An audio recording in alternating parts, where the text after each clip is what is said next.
जनपद जौनपुर, थाना सरायख्वाजा। एकादशी का दिन यानी 1 नवंबर की रात में एक 70 वर्षीय बुजुर्ग मखनचू बनवासी की निर्मम हत्या गोली मार कर की जाती है। ये मंजर इतना भयावह था कि पटाखे दग रहे थे और उस पटाखों की आवाज में गोलियां दगी और परिवार के लोग समझ पाते इसके पहले कातिल मार करके फरार हो जाते हैं। काफी परेशान परिवार के लोग खेतों में छानबीन करने लग गए, दौड़ने भागने लग गए, लेकिन कोई नजर नहीं आया। जबकि मखनचू बनवासी अंतिम समय तक बताते रहे कि 3 लोग मुंह बांध करके आए थे और उन्होंने मुझे गोली मारी है। परिवार के लोगों ने तब तक समझा ही नहीं कि इनको गोली लगी है। लोग उन 3 बदमाशों को पकड़ने के चक्कर में दौड़ते रहे खेतों में। उनके छोटे बेटे हैं विनोद बनवासी, यही पहली दफा जस्ट जैसे उनको गोली लगती है वहां पहुंचते हैं।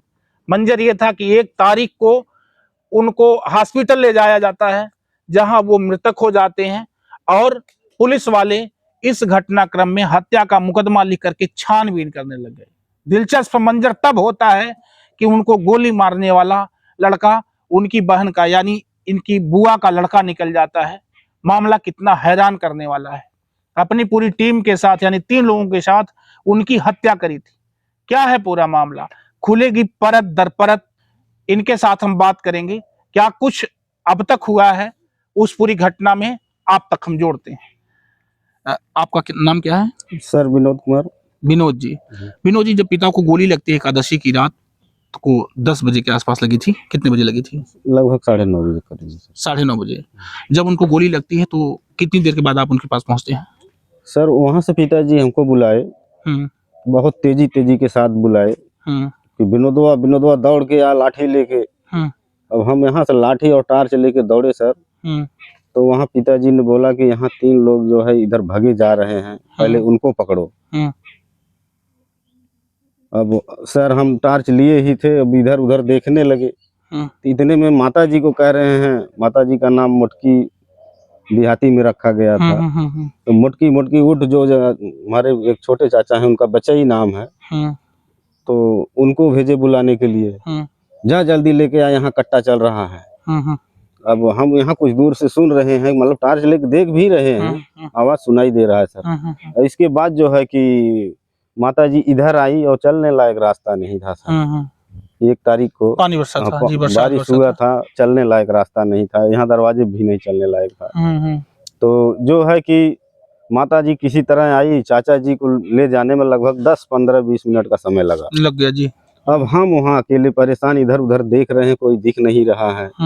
हाँ, तो फिर यहाँ बगल में आके कह रहे हैं, बाबू किधर गए हैं बताओ। तो बाबू को जब होश ख्याल रहे तब तो बोले। तो बाबू मतलब बेहोशी हालत में जा रहे थे। अब सर वहीं से जो है कि मतलब हमारे परिवार के लोग पहुंचे हैं। तो ये लोग कहने लगे कि भाई साहब को फालिश मारा है, जो है कि मतलब इनका बीपी उपी तो नहीं हाई हो गया। तो अब हम लोग डॉक्टरों को फोन करना शुरू कर दिए। तो जब डॉक्टर को फोन कर रहे हैं तो कोई कह रहा है कि हम घर पे हैं ही नहीं, कोई कह रहा है कि हम जो है कि मतलब हाँ हमारे पास मशीन ही नहीं है नापने वाला। तो कोई कह रहा है कि मतलब अभी तो हम 2 घंटे बाद घर आएंगे। 3 लोगों को पास किया गया था। तो वो तो कहे कि कोई कह रहा है कि 4 बजे भोर में आ रहे हैं। तो हम कहे सर जब हमारा सारा काम खत्म हो जाएगा तो आप आकर क्या करेंगे। तो इसके बाद जो है देख रहे हैं पसीने से पिताजी हमारे तरबतर हैं। इसके बाद जो है कि उनका सूटर जो है, सूटर पहन रखे थे, अब वही सूटर गंजी उठा रहे हैं, तब देखा गया कि गोली लगी हुई है। अब एकदम परेशान, एकदम मतलब सांसें सिर्फ चल रही थी।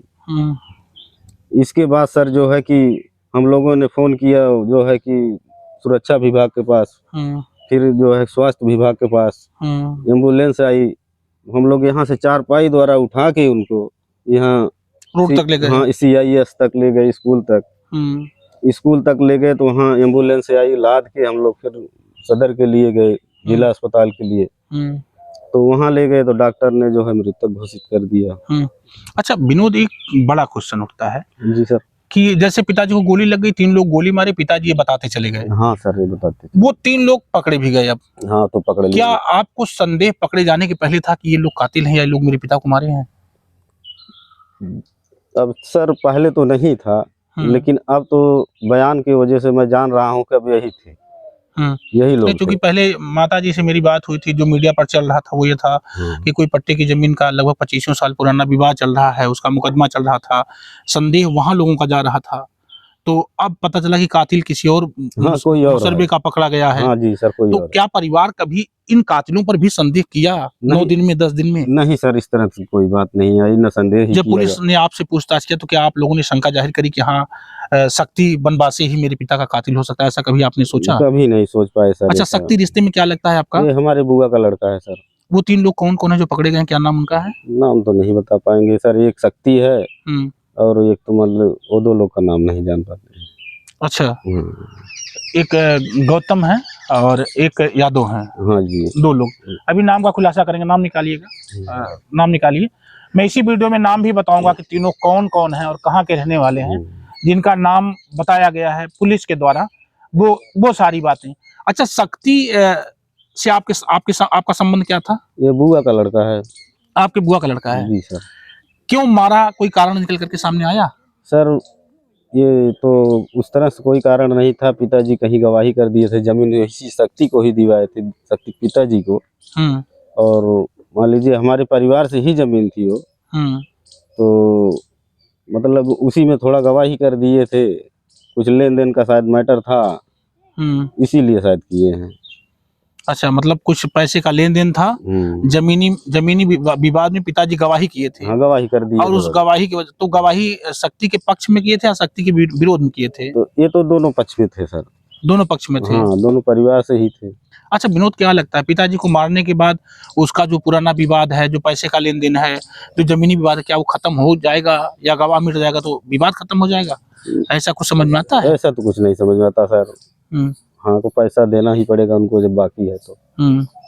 अच्छा, कैसे पुलिस वालों ने पकड़ा, कुछ आपको जानकारी भी इसके विषय में है कि कैसे वो लोग पकड़े गए? सर ये तो अब पुलिस वाले ही जान रहे हैं सर, अब हम नहीं बता पाएंगे इसके बारे में, क्योंकि कल बड़े खुशी और हर्ष उल्लास के साथ दरोगा जी हमको बता रहे थे पकड़ लिए गए हैं, अब घबराने की कोई बात नहीं है। शक्ति से आपकी बातचीत भी करवाए थे थाने में या किसी मुजरिम से बातचीत भी हुई थी आपकी? जी सर, ये जो हरिजन जात का लड़का है, उससे बात करवाए।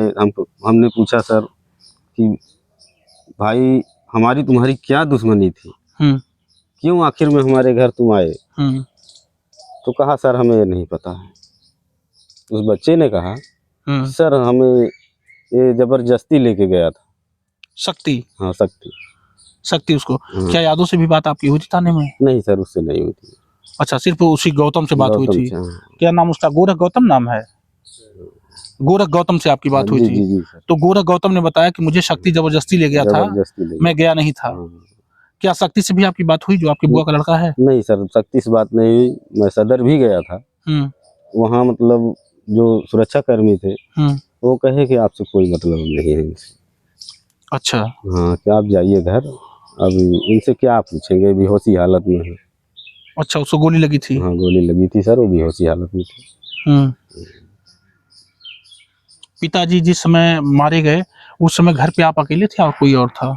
सर उस समय मैं घर पे मतलब अकेले ही जगह रहा। और मेरे बीवी 2 बच्चियाँ ये घर में सो रही थी, मैं तो बैठा था।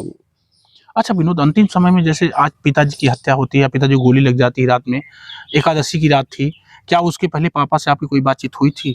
सर बात तो हमेशा होती थी हमारी उनकी, लेकिन ऐसी कोई बात कभी बताए नहीं हमको। हाँ, कभी हर समय हमको जानकारी ही दिए, हाँ कि ये कर लो वो कर लो, सारी बातें बताए, लेकिन ये सब विषय में कोई जानकारी नहीं दी हमें।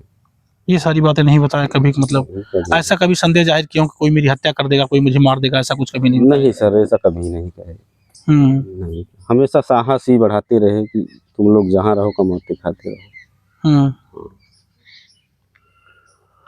मेरे साथ आप सुन पा रहे हैं, आप हैं मखनचू बनवासी के छोटे पुत्र विनोद जी, और घर पर विनोद ही रहा करते हैं।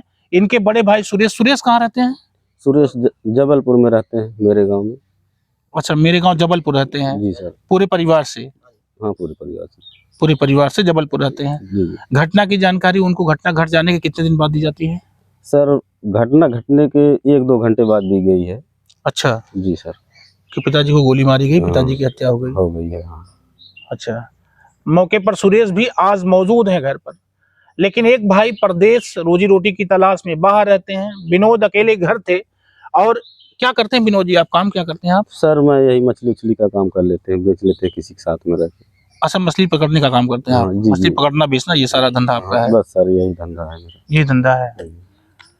घर पर रह करके मछली पकड़ना और बेचना, यानी मछली पालन या बिक्री से, मछली बिक्री से जो है हाँ। परिवार का खर्च वहन करते थे।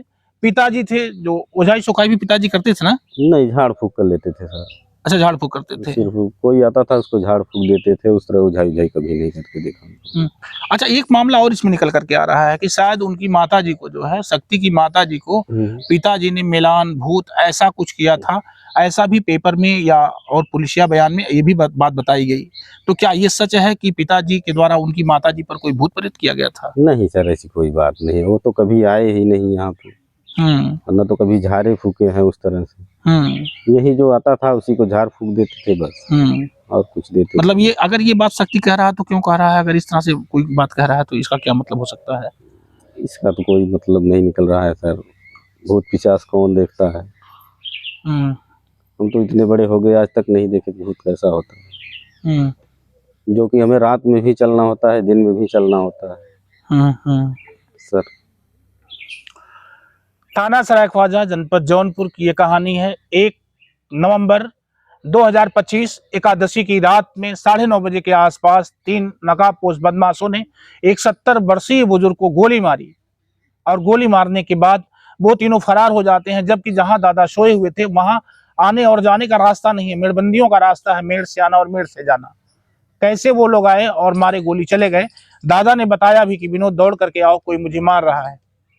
वो फरार, लेकिन पुलिस को एक बड़ी कामयाबी मिली है। तीनों हत्यारोपी पुलिस के हत्थे चढ़े हैं, पकड़े गए हैं, जिसमें एक शक्तिमान उर्फ शक्ति नाम बताया जाता है, जो इनके बुआ का लड़का है। और पुलिस के मुठभेड़ में उसके पैर में चोटें भी आई हैं, वो हॉस्पिटलाइज भी है। और एक दूसरा मुजरिम है गोरख गौतम निवासी कोहिया, और एक तीसरा मुजरिम है शत्रुघ्न यादव, जो खुलासा होकर के सामने आया है। लेकिन दादा के मारने का कारण आप बता रहे हैं कि थोड़ी सी गवाही थी किसी जमीनी पर्पस को लेकर के, जो शक्ति के पिताजी को इनके दद्दू ने, यानी इनके पिताजी ने, मखनचू बनवासी ने जमीन उमीन दिलवाई थी, उसी में वो बयान किए थे। इसी मुद्दे को लेकर के उनके प्राण लिए गए। अब मेरी समझ से एक बड़ा सवाल ये हत्या छोड़ जाती है फिर से देश के सामने कि क्या जमीन इस तरह के मौत का कारण बन जाती है? जनपद जौनपुर में अनुराग हत्याकांड को आप लोगों ने देखा होगा, आज तक फैसला अभी तक नहीं आया है। और वही एक दूसरी वारदात, ऐसी सैकड़ों वारदात जनपद जौनपुर से निकल करके जाती हैं, जब जमीनी विवाद में व्यक्ति को मारा जाता है, गवाही के विवाद में व्यक्ति को मारा जाता है। तो क्या कुछ ये इस तरह की घटनाएं, क्या कुछ इस तरह की घटनाएं कब शांत हो पाएंगी? कब हम सुकून से जी पाएंगे अपने घरों में? कब हम निर्भीक होकर के रह पाएंगे अपने परिवार के साथ? योगी सरकार बार बार जीरो टॉलरेंस की बात करती है और ये भी कहती है कि प्रदेश से भ्रष्टाचार मुक्त हो चुका है, अपराधी मुक्त प्रदेश है उत्तर प्रदेश। फिर इस तरह से अपराध करने वाले लोग आते कहां से हैं? एक बड़ा सवाल छोड़ जाता है। ये मखनचू का जाना या मखनचू की हत्या, क्या कुछ आगे होगा उनके साथ? फिर जमानत होगी, फिर बरी होंगे, फिर आकर के खुलेआम गांव में, शहर में या समाज में इसी तरह की घटनाओं को अंजाम देंगे, या अंतिम चरण तक, फांसी तक पहुंचाने का काम कोर्ट उनको करेगा? देखना ये जरूरी हो चुका है। बाकी कमेंट में हम आपकी राय चाहेंगे। Thank you.